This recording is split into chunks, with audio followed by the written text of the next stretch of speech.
ఎక్కడికి? చేన్లోకా? సరిపడు.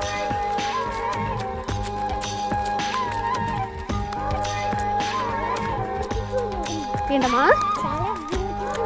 చాలా బ్యూటిఫుల్ ఉందా? భలే ఉంది కదా బేబీ. పూల్లో దాగున్న పళ్ళెంతో అతిశయం, ఆ సీతాకోక చిలక ఒళ్ళెంతో అతిశయం, వేణువులో సంగీతాలే అతిశయం, గురువెవ్వరులేని కోయిల పాటే అతిశయం, అతిశయమే అచ్చరు వందే నీవేనా అతిశయం, తరులు ఏ జరులు లేనప్పుడు ముందున్న ప్రేమేగా అతిశయం.